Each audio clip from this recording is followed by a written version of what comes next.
Taking Gary Humans on at the same time. And we are now live. Good evening, Oh, ladies Gordon's here. and gentlemen, gamers everywhere. Welcome to another diagnosis by me, Dr. Feelgood. This, I believe, is number 4. Tonight, we're going to talk about having a fair gaming industry, whatever the hell that means. I've come up with my 2 cents on what I think it would be. So tonight, so far, may have others dropping in, but so far we got a few special guests. First up would be Double M. Give your introduction, man. Hi. Oh, hi, I'm Double M. You have to forgive him, everyone. I mean, he's busy. Great introduction. He's busy giving Hyrule Warriors hell right now. Next up, we got Gordon. Well, I wish what I had in Hyrule Warriors reflected my bank account in real life. Because I'm seeing 120,000 rupees right now. I wouldn't mind that on my bank account. Hey guys, I've literally just dropped in. I'm Gordon, also known as Highland Gamer on YouTube. How's it going? All right, nice to have you here. And last but not least, we got the Good Shepherd. Greetings and salutations, good people. 'Tis the Good Shepherd. Let's get this on. All right. Now, tonight's topic, I know you just dropped in, Gordon, so I'll go ahead and give everyone the heads up here. We're going to discuss what I believe would help create a fair gaming industry. I'm not saying this can happen, not saying it will happen. I'm saying this is my idea of what could make the game industry more fair. So, to start off, let's say that Sega was still in the console manufacturing game. Now, we're not talking about taking this back in time to late 90s, early 2000s. If today Sega was still making, consoles, they were still competing in the console manufacturing, thing. And right now, total, there are, if you include that fact, there are a total of 7 platforms. You have Sony's platform, which is a PlayStation. You have the Xbox platform, Nintendo. You have Sega theoretically. Then of course PC, mobile, which is for cell phones and tablets, and portable, which is the 3DS and Vita. So 7 total platforms.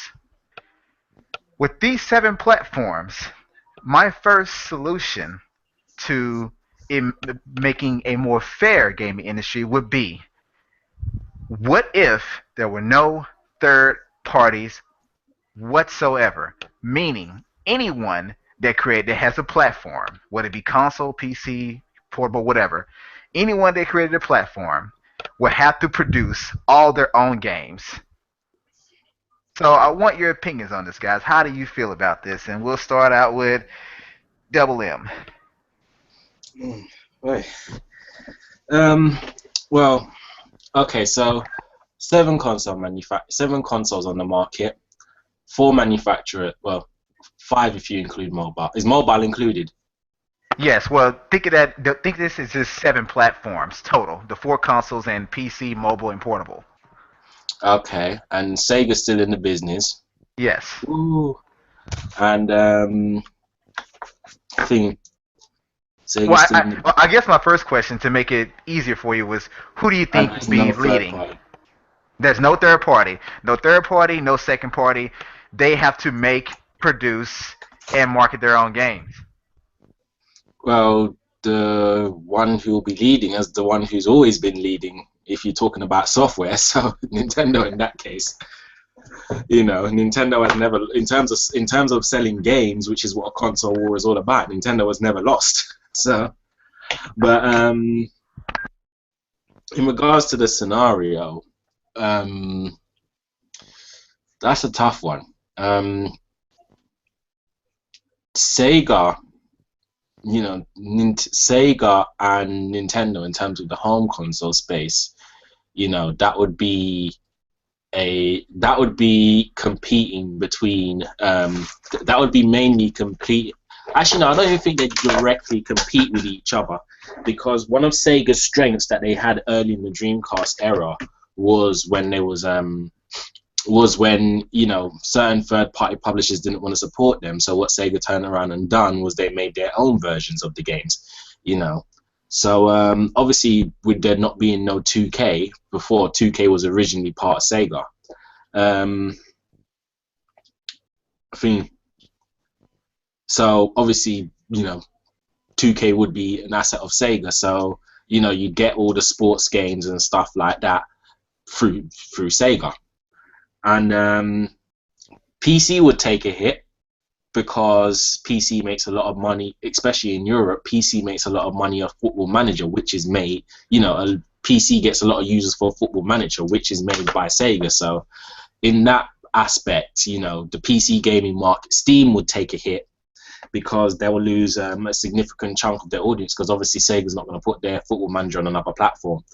Handheld-wise, both handhelds will take a small hit because no Sega games on there. The handheld situation is going to be same as always. In fact, it's going to be even worse because there's no external support on the Vita. Like the 3DS will cream the Vita even quicker than it's already done this generation. In terms of Microsoft and Sony, I don't know how Microsoft is going to do it because, well, they don't really have much first party. You know, they would be, you know, they're really known for their, it's hard to say. I guess Halo would keep it going for a bit and then, you know, eventually, the Microsoft platform will be one of those platforms you would just have there simply because you love Halo and you love Gears. You would just have it. It would be one of those ones where certain people just have it there, regardless of the few games that come out on it, just because of the online experience and infrastructure that comes with it.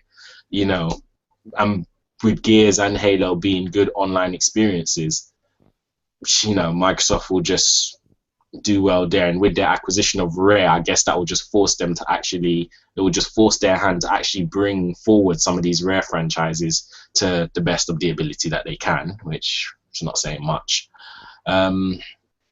Sony, they'd probably end up going back to their old methods of developing games where they actually made good games, but at the same time Sony will probably have that balance where they kind of appeal to the mature dude bro audience and they appeal to the more average audience. The only thing is I can't see them really doing well in, like, obviously things like on their own version of online shooters and stuff like that because they never really have. So, in all honesty, when you think about it, it would be quite fair because, well, mobile's mobile. Mobile's gonna have its support either way. PC is PC, same thing. It will be fair in a way because then you'll have the online experience that even if it only works with even if you only get a select few games on that platform to use it, you know that with every game you do get on that platform, you're going to get a great experience with it. So that would be the Xbox. PlayStation would be kind of it'll be kind of in the middle. They'll be just kind of in the middle. There'll be certain people who, you know, who like it for their franchise, like Jak and Daxter, things like that. You know, and there'll be people who like it for their games like Uncharted and The Last of Uncharted in the City, and whatever other games. And, you know, whatever other games like Killzone and stuff like that. Sega, like I said, they would probably dominate the sports area because with no EA, you know, Sega was probably the last first-party company to really push, you know, their own first-party sports games. So, you know, I could see, and when I say sports games, I mean sports simulations, not like compared to, say, Mario Strikers or something like that. And then obviously Nintendo will do what they do best, make the best games.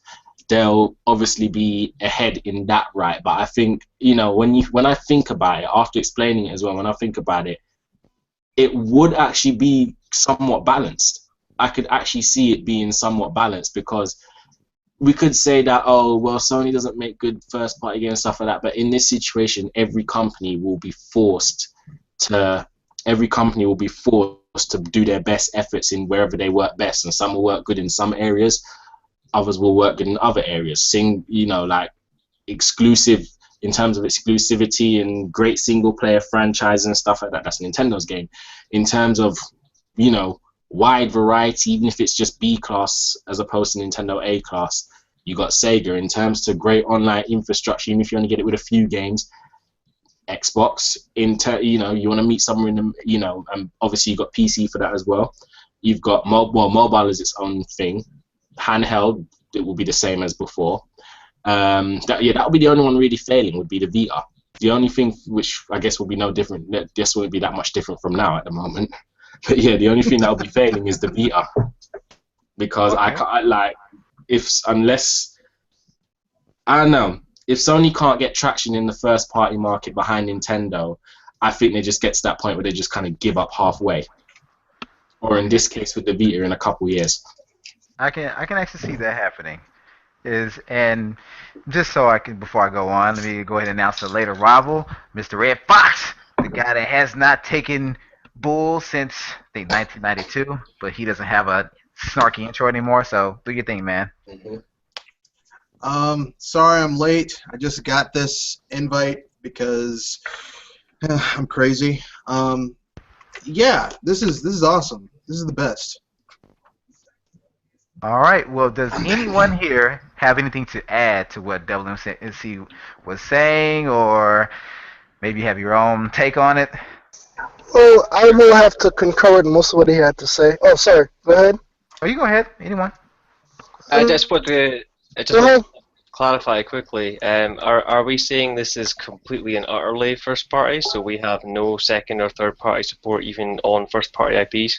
No, it's strictly first party, meaning if you produce a platform, you alone have to support that platform. Just like when yeah, basically that's it. No outside If that's your argument, then I'm gonna have to say one caveat. I don't think Microsoft could deal with it because their whole thing is mostly them buying third and second party studios and then making the IP their first party. And then to be fair, you can't really say to be fair, especially if you're talking about an oversaturated market like that, for things to be balanced. There's no way. Even for Nintendo, there's no way all of these developers will be able to produce games without some form of backing from an independent studio that is contracted by them. So I think it would be fair to. I think it would. I'm not disputing with you, Red Fox.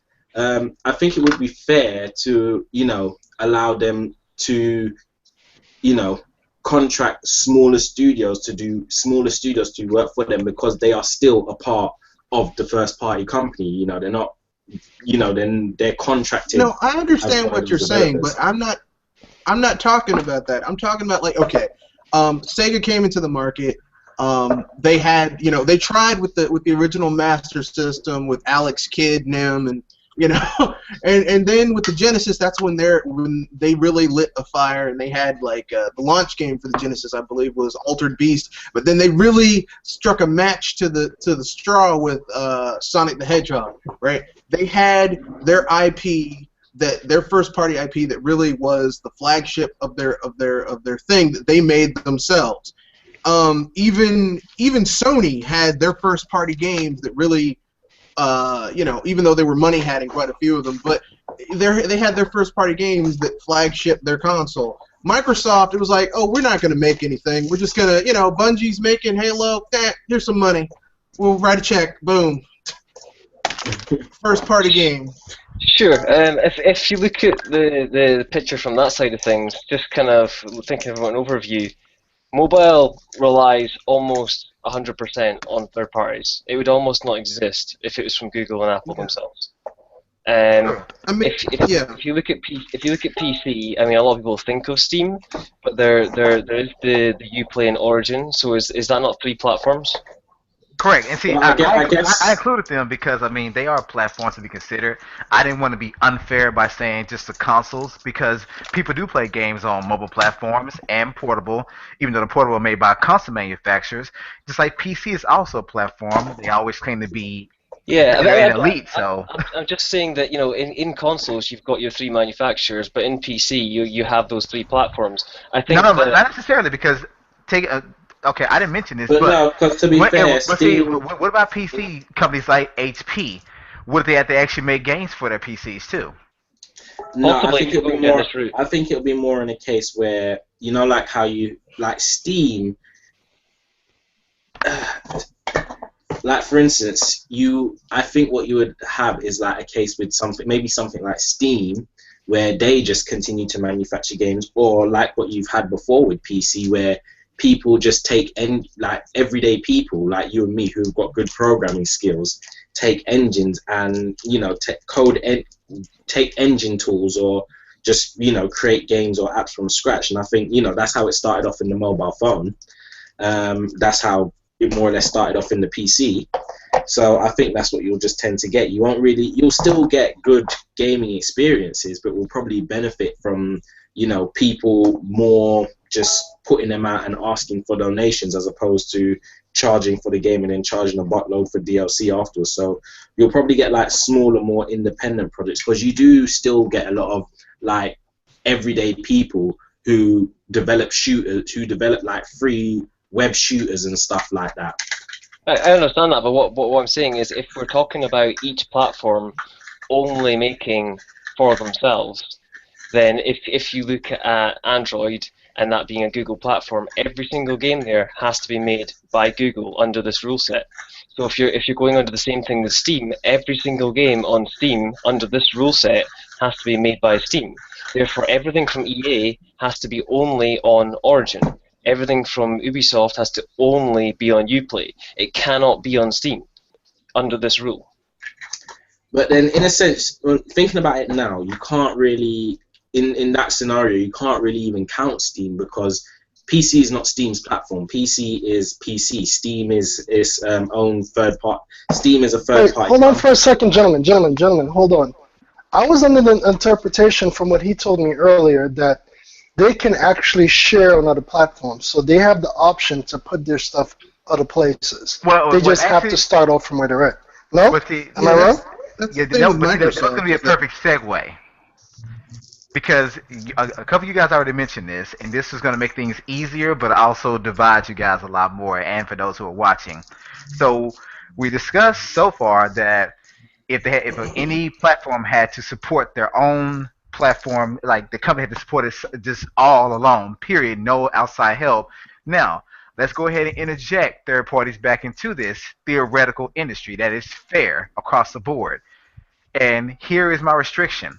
If there were third parties, this is the first restriction. If any game that they make, they have only two choices. They either make it for a single platform and only that platform, or they have to make it across the board. They cannot choose to support one half of the industry and not the other, or vice versa, like what we see happening right now when they choose to release games on two systems and not the third or fourth. So the rule is, if there are third parties, for all 7 of these platforms, they either choose to support one platform, meaning make it essentially a second party with that game, they make it for that one platform, or they have to make it across the board. The reason I interjected this is because it gives them two choices. A, it allows them to work for who they want to essentially work for. If they have a preference, you're going to choose one. But if you don't and you want to maximize sales potential, you have to support everyone. You have to make the game scalable for each platform. Now, if you want to choose to optimize or not, that's entirely up to you. But let's just say either make it for one or you make it for all. I was going to clarify that actually on what you said there with the whole optimize or not. Would that come under make it for one and port it to everything, or do you have to optimize to everything? No, like if you make it for one platform, it can only be on that platform. There is no you port it later on. So let's say, for example, go ahead. Sorry. just to say, like, generally speaking, if you make a game, you make it for whatever you make it on a PC, and then you make it across work with everything. You might launch it across all platforms at the same time, but every game has to essentially be made on one thing first. So are we talking? Let's just say it was made on Xbox, and you launch it on absolutely everything. Or are we talking that if you make it, you have to optimize it? So therefore, if it's on Xbox, it has to use all Kinect features. If it's on Nintendo, it has to use gamepad features. If it uses mobile, it has to use touch features. Or is Correct. It has to be optimized, and the reason why I include that little caveat is because I don't want, in a fair gaming industry, no program should turn something down just because either they haven't been paid enough money or they don't prefer to work with their programming engine.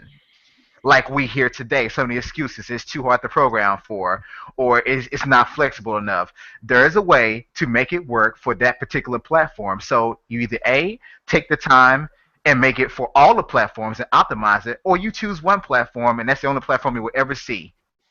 I could see that working, because if you look at the older games from Capcom, where they used to put things on, say, Sega and Nintendo, and it was the same title, but it was kind of optimized and tweaked slightly for either console, so you got a slightly different gaming experience, but you got the Capcom experience on both systems.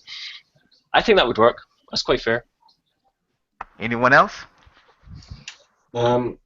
I think those who see a beneficial opportunity to put on all platforms. So, for instance, Disney, someone like Disney, they benefit from their games being on all platforms because universally, any kid who may have that console is going to want that game. Sports games, they benefit from being on all platforms because, someone may be into sports and they may be into Nintendo, they may be into sports and they may be into Sony or whatever. So, for that reason, they get their sports game. You'll generally see sports games on multiple platforms. Games that tend to go after a specific audience, and they know that particular audience tends to mostly be on one platform by a fairly significant margin. So I'm not talking like 20% on Xbox, 25% on Sega, 30% on Nintendo, 35% on Sony. I'm talking more like 60% of 60% of that fan base is on one platform, while the other 40% are all over. So in that sense, I wouldn't blame them either. I'd see a third-party company putting their game on a platform where they see their fan base to be significantly strongest.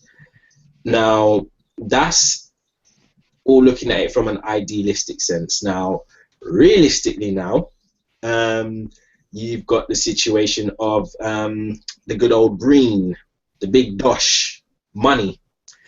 And all it takes, you will get some companies that do things the right way, which I just stated before, but you will get a lot of companies who will basically just run to the highest bidder. Well, see, that's why I was taking it out of the mix period. So when it comes to third parties being involved with any platform, with the platforms in general, they have to, they can do either one. Like, they're not, but you can't choose to work with certain people and not others, because you're either trying to curb the gaming industry to your standards or to your preferences or not, because that's what's happening. Yeah, but then you gotta look at it like this. If Microsoft wants support, and they know that certain games can only be developed on one platform, and they know that the company that develops that game is more than happy to take a blank check to make sure that is more than happy to take a blank check just to cover their development costs and make profit even before even making and selling the game, then that isn't that the scenario. What I'm basically saying is the scenario doesn't necessarily rule that out. But see, what does rule it out, what helps, is that at no point at all ever can this particular game, let's say they chose to make a game specifically for Microsoft's platform, there wouldn't be no port a year later, 5 years later, 10 years later. Once Well, you choose that, once you choose that platform, that is it for that particular well, project. that's just the rules of the game. That for a lot of people, for a lot of companies, they'll just see it as that's just the rules of the game. As long as I get my money, whether my game's on just the Xbox or all the consoles or just the PlayStation, as long as I'm getting paid, I don't business. So just to interject on that, what if there was a specific legal standing within the gaming industry that you weren't allowed to buy the game onto your platform? That was the next part I was going to bring up. That wouldn't exist. No, but I mean, no. But my idea of it was that there cannot be any support. This is my third, caveat to add, the third restriction to add to the third parties. There can be no support from the console maker. In other words, just like I said with the first part, you have to make, produce, support your own games. They will have to actually fund their own game. They will have to produce it, manufacture it. They have to do everything. That sounds a lot like the Yamauchi rules from back in the day. But exactly. But here's the thing. What makes it fair to me is that just like back in the old days, if you really feel that this grand idea you have is something worth having, worth sharing, then just like today, when you want to start your own business, you take on all the risk. You can't hire someone else to take it for you, for the most part. Not if you're just now starting out. If you're a small indie company, for the most part, you're taking on most of the risk, if not all of it. And back then, Nintendo forced them to take on all the risk. They had to pay for the cartridges. They had to produce the game. They had to market the game. Everything was on them. If it worked out, great. But if it didn't, Nintendo didn't lose anything. So I'm saying, not that we have to do that now, but we have 7 platforms. But here's the point I'm making. I'm not disputing what you're saying. I'm just saying define support. Like, what kind of support are we talking? I mean, no. In other words, the console manufacturer cannot have anything. All they can do is give them the development tools. That's it. Well, yeah, okay, that's all I wanted to know. Like, I got a definition. If they get do they still get technical support and development tools and things like that? Yes, they still get the standard things, but no more, having money handed to them just for the project. Okay. In other words, because when I think about it, I say that if these were the actual rules of gaming right now, a lot more developers would choose to work with someone that they think is easy to work for and that they prefer to work for, because this particular console or this company can further help them realize their dream. Sure. Not necessarily. I'm putting my game on here because they're offering me $500 million as opposed to $200 million. I would probably put two points on this. One, they should be allowed support. I also feel that the individual company, if you are choosing to go in one company, should be allowed to advertise the game. Not in the sense of paying off, the company, but if, let's just say, an indie developer decided to make a game for Xbox should be allowed to put that in their reel of games coming out, because it is going to be on their platform. I don't see a problem with that as long as they're not paying money physically to the company. And the other thing, so that we don't end up with games and developers having to spend 10 years porting these games and working on all the things to all these different platforms. If you have something, let's just say something like Say Guitar Hero, where it really works, it would work well on a PC, it would work well on home consoles, but it's not really going to work on handhelds or mobile. I would probably put a divide where, as long as you're covering all home systems or all portable systems, there should be a divide there. You shouldn't have to be able to cover all 8, or as the case may be, because that might be pushing it for some people's funds. That's a great point, and I can completely agree with that. I did not think about that, but yes, if there should be a divide between mobile and home, then yes, I can agree with you. Either port it to all home or just one, but no more trying to control the industry by supporting 2 or 3 to gang up on one, which we all know has happened more than a few times. Sure. Anyone else? Good points. I can't really dispute that one. I mean, if yeah, if they had some system in place where they couldn't money hunt or anything like that, then So let me well, ask you guys this then. Based on this theoretical industry, from what we discussed thus far, who do you think would probably have, and this may be the wrong word to use given that it's fair, but who do you think would probably have the most games? Based on not just, system capabilities and things like that, but based on even like the culture, the company culture as we know it. Because we've all heard, and read articles that a lot of developers say working with Microsoft is very, they give no room for error and they charge too much for updates and things like that, whether it be for a good reason or bad reason. And we've heard developers lie and say, well, we couldn't program for this because it can't handle it and things like that. But in this industry, who do you think will actually have either the better games or more games? PC would have the most games. Probably Nintendo would have the best games. All right, I can see that. Anyone else? I think you would probably end up with whichever ones Sony or Microsoft had the most first party, getting the most right now third party completely exclusive games. So let's just say we're going off today's numbers, because Sony's got, I think it's like 20 million consoles or something out there, and Xbox has like 8, and you've got X amount of Sony IPs that are doing really well.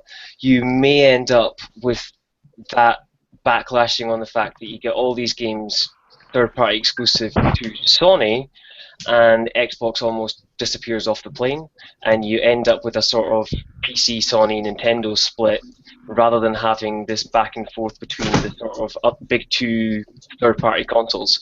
I don't think they would be able to have an equal split anymore. You'd have third parties choose one or the other. Okay. Now I'm going to interject something else into this. And this is, of course, pretty much subjective. Oh, go ahead. Sorry. I don't think PC would have the most games, simply because in this scenario, I don't think PC would be anywhere near as strong a platform. In terms of the most games, that would be a tough one between Sony and Sega, simply because I could see a lot of third-party companies wanting to work with Sony simply because of the kind of marketing appeal Sony has to an older audience. So for that reason, you may see a lot of third parties putting more of their mature titles on the Sony platform. So, and obviously more relaxed licensing policies. Sega. The only reason I say it would be about between Sony and Sega, I'd probably say Sony would barely pull ahead of Sega in terms of the most games, is because Sega, in the right moment, they will produce a shit ton of games, like they did in the Genesis era, like they did in the early parts of the Dreamcast era as well. They will themselves produce a shit ton of games. And then obviously in terms of the best games, that will be Nintendo, no doubts there, but they ain't gonna pump out the level of games that Sega would pump out, and they probably still wouldn't get the support. They probably would still get less third-party support than Sony, simply because Sony's in a easier position, just simply because Sony will probably just make things more relaxed for them. In terms of, I don't think Microsoft, in this scenario, I don't think Microsoft will be able to really gain enough traction to be significant. So I'd have to agree with Jordan there. Microsoft will kind of fade out. And the handheld situation remain the same as usual. Can I just put another little bit on there as well, that do you not think that although we're kind of saturated a little bit right now, because of the exclusivity, you would see a lot more clones popping up on different consoles by the manufacturers? That's actually a good point. You would. You say so? A lot more clones? Like games that try to be like other games. So you've got Sonic Racing and Mario Kart. you know. Yeah, but we've already got a lot of clones right now. But you'd have to have. Everyone's seen that that GIF or that screenshot going around where they have like Call of Duty, Battlefield, like all these different shoot 'em ups, and they're like aside from a few minor cosmetic differences that you really have to pay attention to each little picture to get it, they look damn near the same. I mean, we're already seeing a lot of clones right now. I mean, clones with guns. It's literally Star Wars. Yeah, but I understand that. But what I'm trying to say is, you know, if you look at the games right now that we have a lot of clones on, like your shooters, so you'd probably end up them choosing a platform that didn't necessarily have one. So, you know, you might have, let's just say, your Battlefield ended up on Xbox, you ended up with your Call of Duty on PlayStation, you end up with your Metroid on, you know, Nintendo. So they already. I wouldn't put Metroid in that. You know, but they're all shooting related games. Let's just say that that's the case, and they've all got their own individualities within that.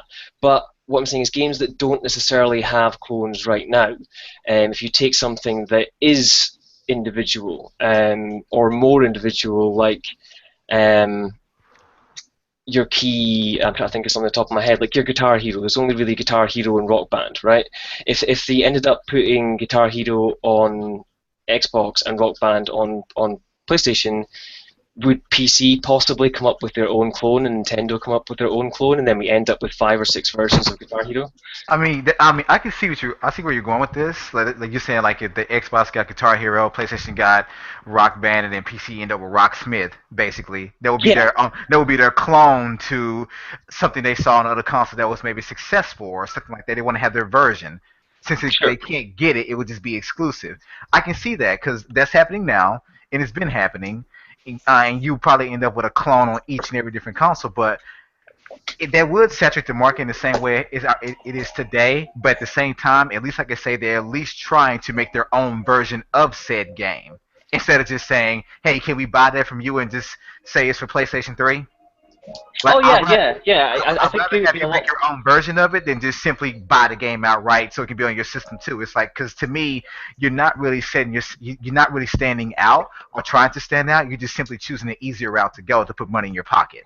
Sure, and this comes down to what I was having a little bit of a conversation with somebody a couple of days ago, was that some people were saying that you know, this was mainly an RPG player. He was saying that he didn't really sort of care hugely about the controller itself or the system itself. He cared more about the music, the story, the title of the game, right? And to him, as long as he could play that, he didn't really give a damn what platform that's on, right? To this clone sort of thing, you would end up with more games, but you're right, I think they would have to individualize themselves a bit more. So where you guys were saying, you know, you wouldn't necessarily put Metroid or, let's just say, the Conduit in the same boat as Call of Duty. You would probably end up with things like that being slightly different, so you wouldn't end up with so many games being complete clones where it's sort of Call of Duty and Battlefield. You would end up with the Conduit, Metroid, and Call of Duty, where they're all kind of shooter walk-around type games, but they have their individuality.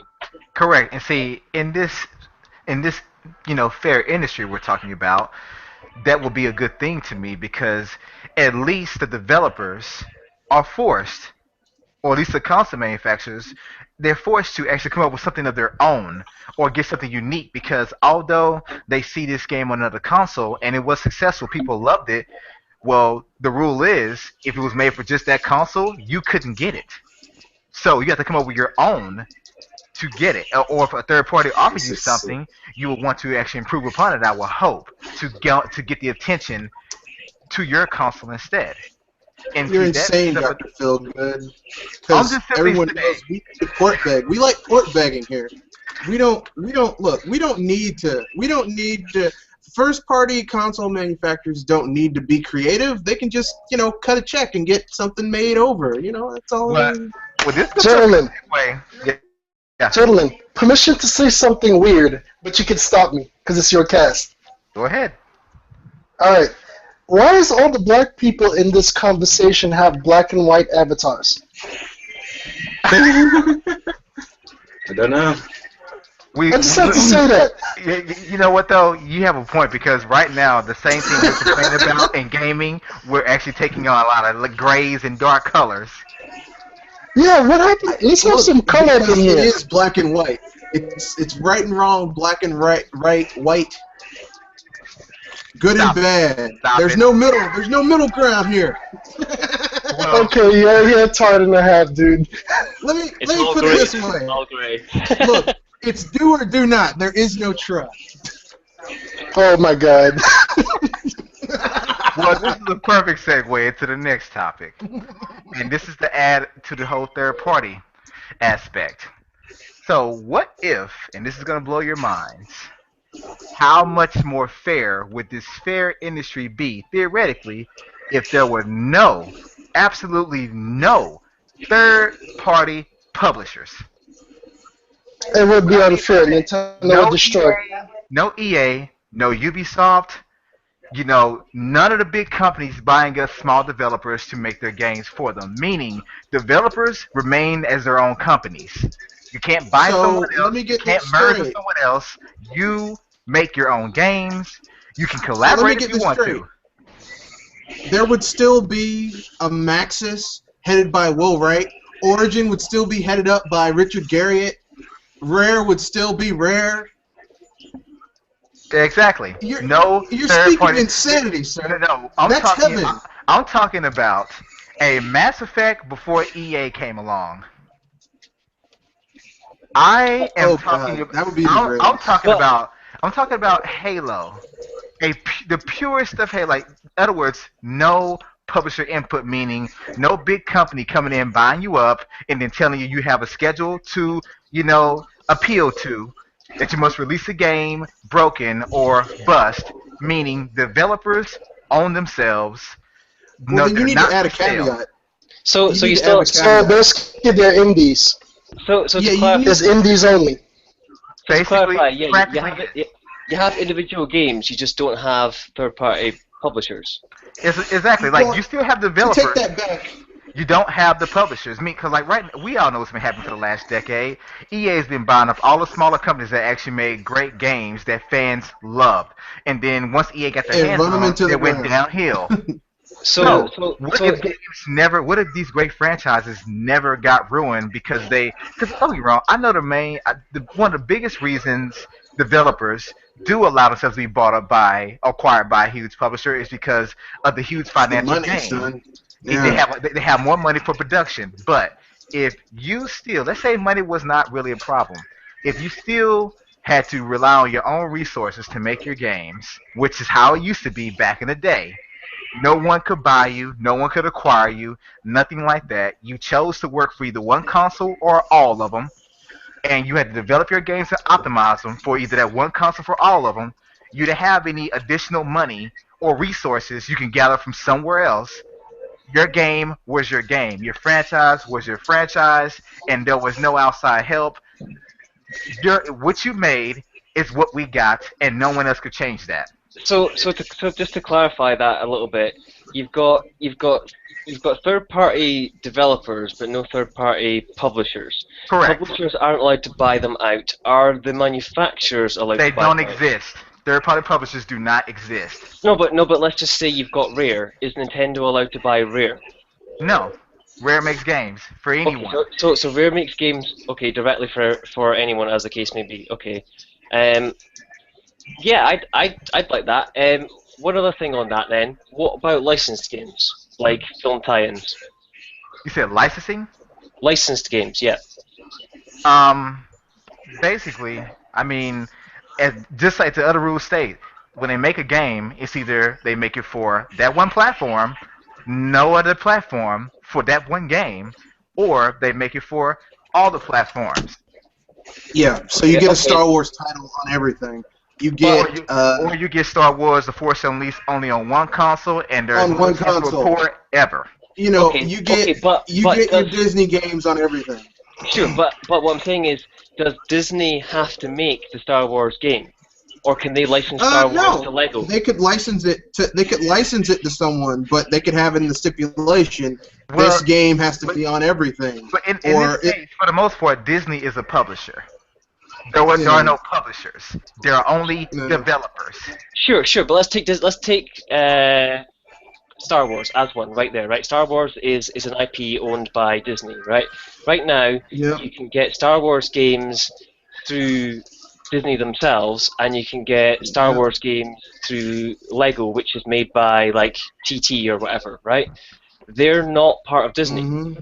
So are they allowed to still make Star Wars games?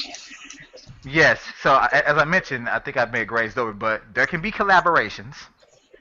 Collaborations between developers are allowed because Hyrule Warriors that worked out and numerous other games. So collaborations aren't wrong between developers. There's nothing wrong with that.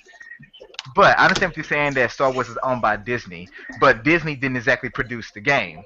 They had someone else make it. They licensed it. So that makes them a publisher for the most part.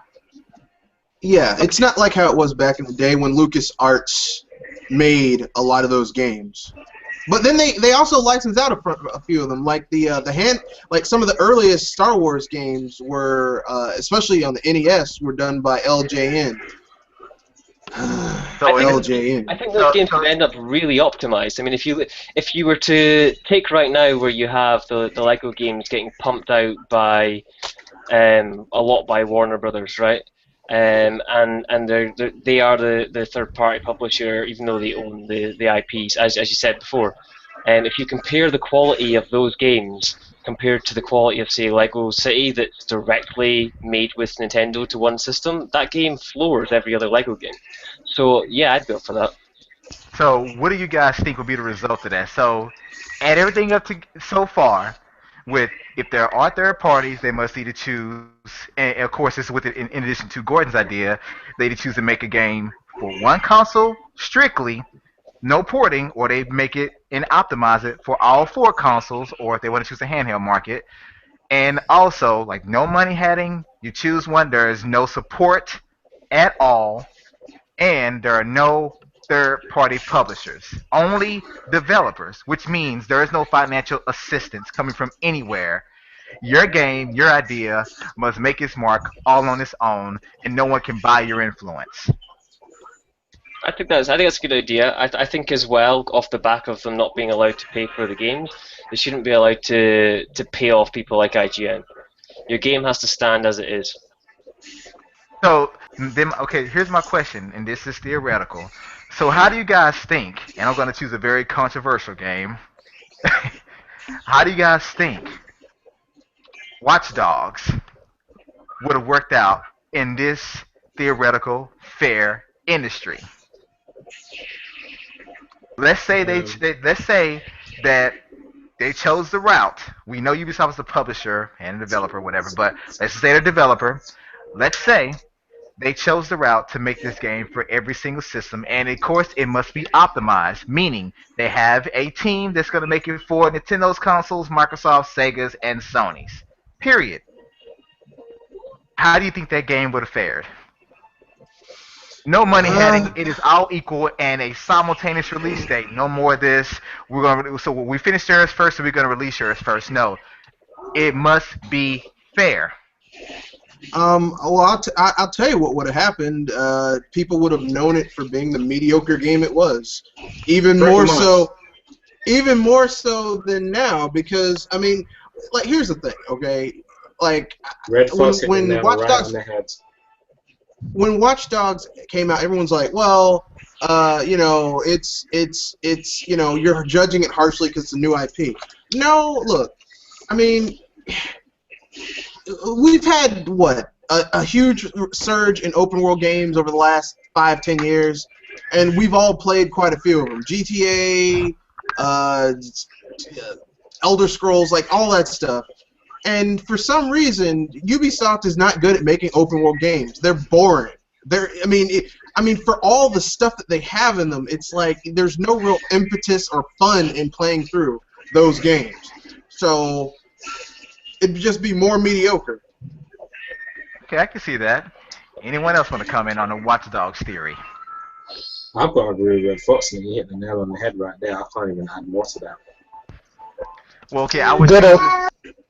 Anyone else? If that's and no one else is going to choose a more positive approach to, or should I say, more positive game in this theoretical world. Okay, I got a more positive game. Mass Effect 3. No, not that. I may come back to that seriously, but I'm going to choose a game that was literally made for one console, but was wanted across all. And please don't spit on me for saying this. But how do you feel Bayonetta 2 would have fared? So I knew you was going that route. How do you feel that game would have fared if, in this theoretical fair industry, was on all 4 platforms, console platforms? It would have been a slightly better version of Bayonetta 1. That's it. I'll tell you what would have happened. Now, keep in mind though, in this theoretical industry, it must be optimized for each individual console, and it must see. I'm not saying I'm not saying anything would be wrong with the optimization of the game or anything like that. It would be an awesome game. It would have been a great game, but it would have just been a slightly better version of Bayonetta 1. You know, it would have been an awesome game. I don't know. I think across the board, you'd probably end up with a longer development period if you had to put it across all the consoles.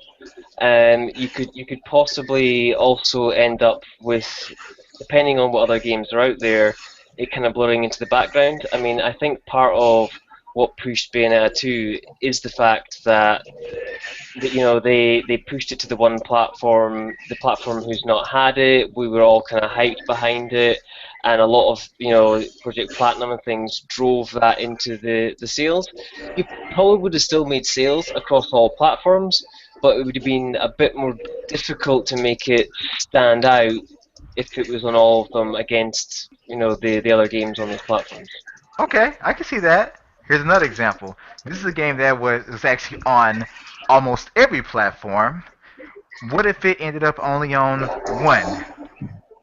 Destiny. It would have been a lot better than this. If it would have been optimized for one single platform, no chance of a port, no $500 million, articles and budgets, and like. Well, I'll be frank with you. The thing with that, though, it depends on what system it'll be on, because it is optimized for either PS4 only or Xbox One. Well, mechanically, a particular way. Oh snap! Mechanically, it would have been a better game. Like less bugs and glitches. But I mean, the game is still kind of like Halo, kind of. Yeah. It's kind of Halo-esque, but not even as quite fun as Halo, sort of. Halo with a hood. And I understand. It just doesn't. I don't know. Like, I mean, at the end of the day, it runs down to. You don't have to defend the game. No. The thing is that I played Destiny, and to me, like, it was just a very disappointing game any damn way. It was just disappointing. It's like someone saying, "Man, I'm gonna fix you a homemade meal for breakfast," and you're thinking, "Man, it's gonna be bacon and eggs or biscuits and gravy," and they slide a plate of a bowl of cornflakes in front of you. That's Destiny. A bowl of cornflakes. I'm going to throw a slightly more positive spin on this. Then, if you take Destiny, and we take it in the ideal world of the Halo fans and put it on Xbox, and it's only on Xbox One, so it is the next gen Halo, if you like, on Xbox One. They put their entire development time, rather than porting it across to other things, into bug fixes, extra features, Xbox exclusive related things, and totally and utterly focused for it to be, the next Halo experience. It could well have been, a system seller for Xbox. I can see that. I would have to agree. I think anything that's optimized for a single console will always trump something that has to be made for multiple. If you optimize for all of them, it does increase the development time, but at the same time, you don't get to intimately know one system and learn the ins and outs and tricks of it over time.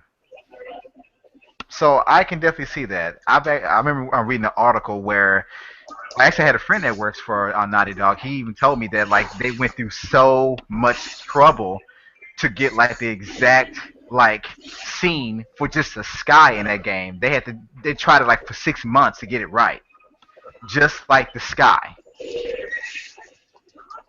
So to me, that's a lot of dedication to just one feature in a game that probably has thousands. Yeah, I mean, I think across the board, if you are a company that decides to work on one thing, you'll just get better at it. I mean, it's like if you make a sculpture with certain tools and you only use those certain tools over a certain period of time, you'll learn little tricks and little tweaks that will work better. So if we're taking the Bungie guys who have theoretically 4 exclusive games completely focused with the Halo series to Xbox, then by the time we're talking about this 5th game, you would expect them to know a lot of tricks and tweaks which could really polish that game up. Yeah, play. Anyone else? Sorry, just repeat what was being said again. It was so basically you're saying with Destiny. Basically, in terms of Bayonetta, I don't think it would be as strong as an entry as it would be. I think because one, like Gordon said, there'd be more hype of other games to contend with, and two,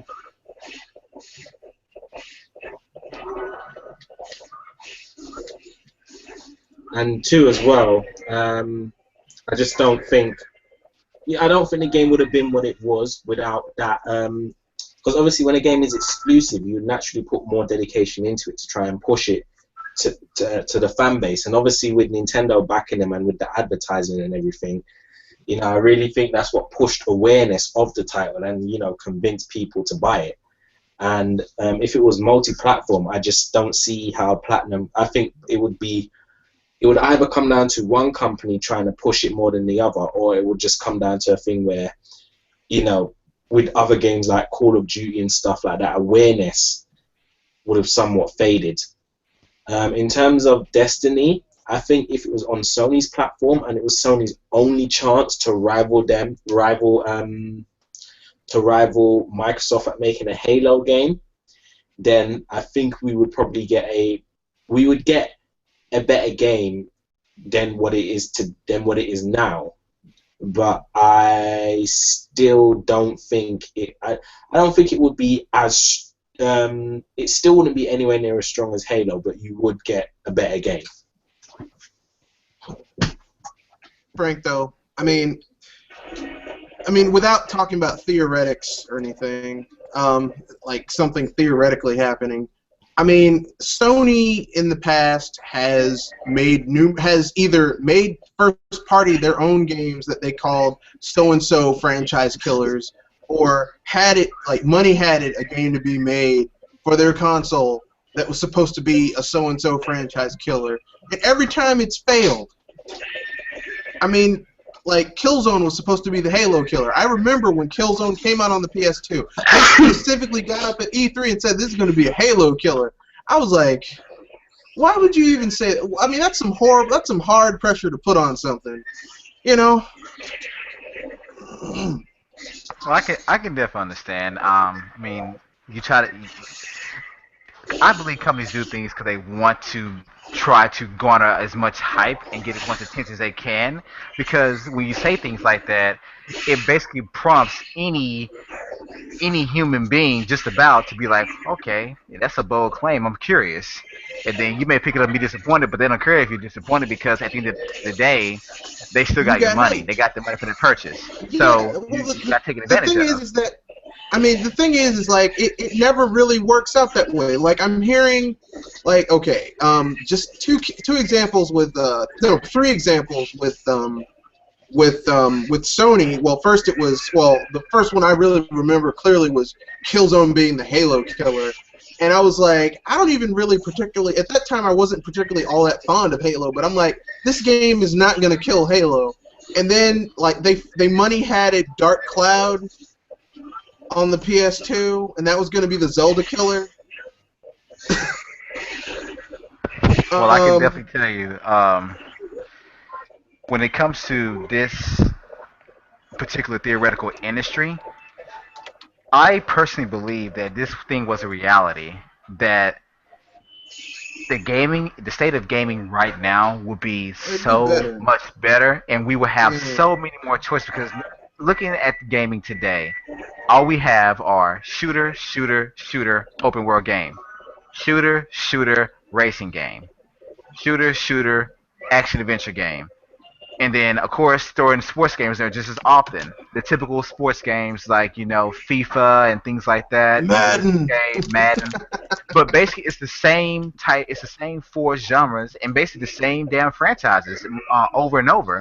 Because, like for example, when BioWare released Mass Effect, to me, they shook up the industry with that game. You combine the shooter and RPG aspects in a way that made the game seamless, where every damn interaction with an NPC ended up being a small cutscene with voiceover, which is great.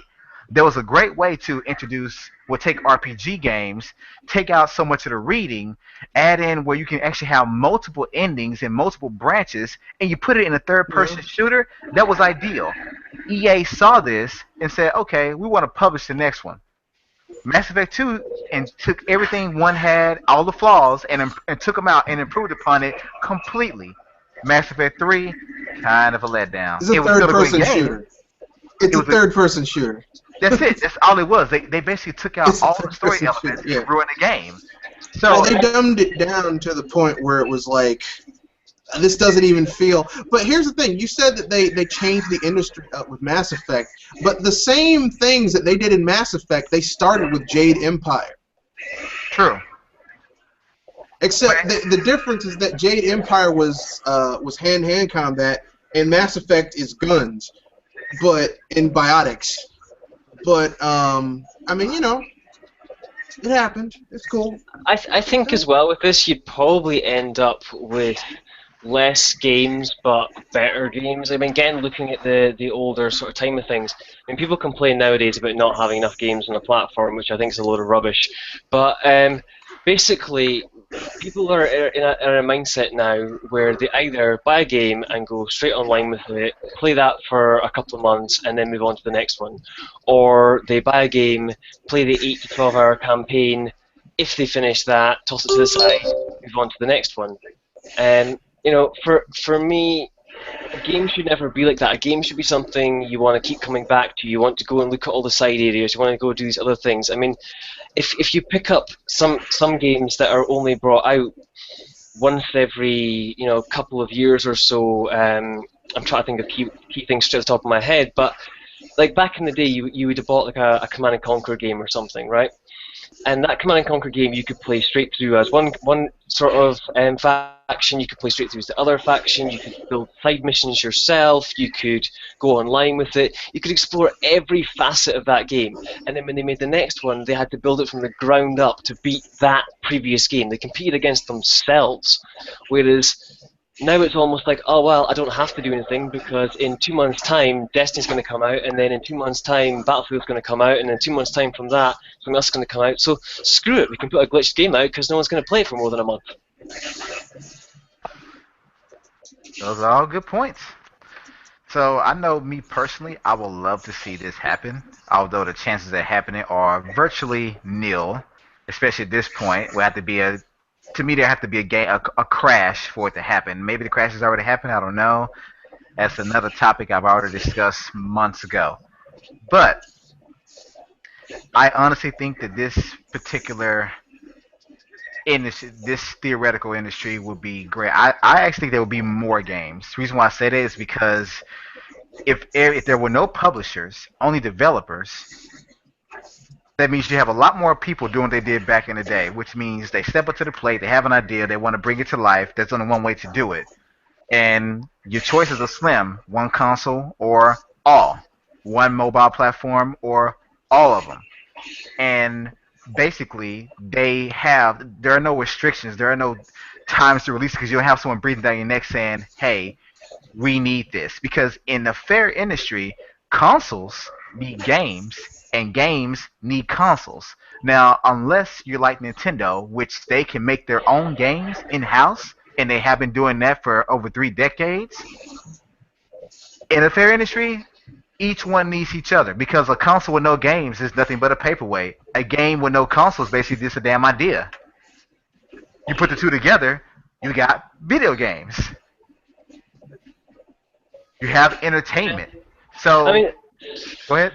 so just a thought popped into my head in this whole thing. I've mentioned this before with the whole why Nintendo and sort of Sega have notoriously made better games, and it kind of comes down again to the creative element, to almost the artistic element of what you're really talking about getting rid of is the money focus, right? You're getting rid of people getting paid off. You're getting rid of the production line. You're getting rid of the push to make the quick buck.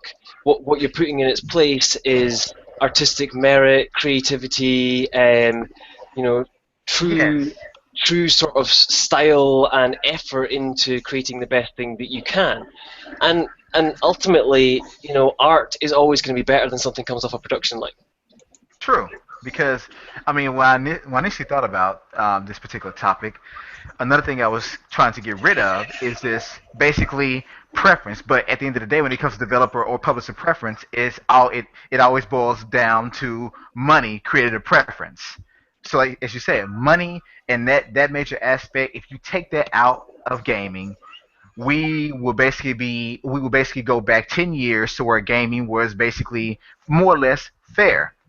Where hey, there were many developers. Sony made some of their own games, not a lot, but some. Sega made a lot of their own games.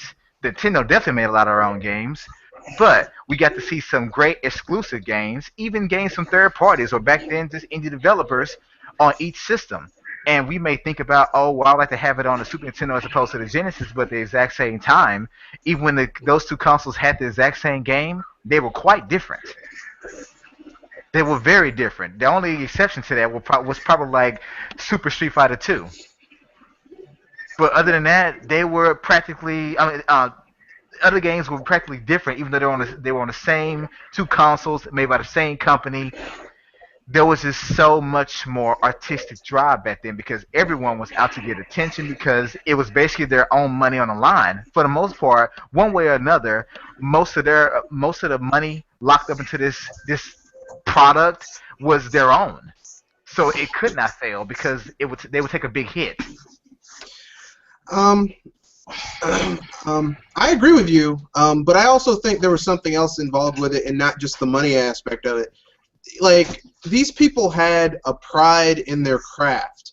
Like, not like the pride of an artist in, like, they made a painting, but like the pride of a cobbler making, like, a shoe. It's like they want to make the best shoe. They wanted to make the best thing they could possibly make. They weren't going to put out some garbage and, well, I'll just pay the fine later. I mean, and you hear in the industry, if you read articles that people say, well, we felt bad about releasing this because we knew it had issues, but I really don't see this level of, we aren't going to let things get to this point. We aren't going to put our reputation to the point where, people will be able to say that we put out this type of product. Like, now, I mean, it's like these people say nothing. They'll release a game that's a buggy piece of garbage. I mean, even first-party games, in some cases, that are buggy pieces of garbage. No shame, no remorse, just, well, we'll fix it later. We're working on the patch. Anyone else? I'm good, to be fair. All right. Well, I hope you guys feel the same way I do, that you would love to see this come to fruition, even though there's probably a cold day in hell that it will not, that it will. But anyway, we come to the end of the podcast, and I do thank all of you for your input. What'd you say? I said bye. So long. And let me just go ahead and let you guys know that it seemed like Shepard had to drop out. Maybe he had connection issues. I'm not sure. But I want to make sure he's represented here. Be sure to check out his channel. Again, that's The Good Shepherd. And Micah, go ahead and give your sign off, man. Yeah, man, I'm going to be shooting off now anyway. So, great podcast, guys. Glad to be part of it. And, keep up soon. Like I said, I haven't really been doing much videos lately because gaming hasn't been my primary focus at the moment. Even though I just went for about a good half hour's worth of Hyrule Warriors just then. But, Hold on. Back up. Half hour? You were playing before the podcast started, and you played throughout the podcast. Yeah, I played it, put it down, and then played it again. Okay, who in here has heard constant rupees being collected and Clash of Swords throughout this podcast? I thought someone was playing Fantasy Life, actually, but now that he said Hyrule Warriors, then it makes sense. Don't hate on a brother for enjoying his Hyrule Warriors. Hey, man, I'm not knocking it. As many times as I've had podcasts with you guys who was playing Fantasy Life, look, it's payback as a bitch. But yeah, man, y'all be cool anyway. And as I always say, play your games, enjoy your games, and just have fun. So peace, people. Yeah, because you damn sure did. Anyway, Gordon. Right, okay, guys. I have put a reasonable amount of content out lately that's been took a lot of editing time. So I've done a review of the first Bayonetta, and I've done a couple of sort of what I call achievement unlocked videos, just showing things to do with 3DS and some of the amiibos. So if anybody wants to check that out, do so. Other than that, I've been Helen Gamer. It's been fun, guys. All right, and lastly, we got the Red Fox. Yeah, it's me. I'm crazy like a fox. And in the words, what am I doing? Basically, I am crazy like a fox. You have to convince me of that. But now that I also let you guys know that I'm crazy like a fox, I also have some stuff coming down. My big games-related thing is this Friday I'll be doing a podcast about getting people into RPGs, great starter RPGs, that type of thing. I hope people watch it because it's awesome. And that's basically it. Got some other stuff coming out, but it's mostly about movies. So if you don't like movies or don't like science fiction movies, you're probably not going to like it. But if you do, watch it anyway. All right. And once again, I'm Dr. Feelgood.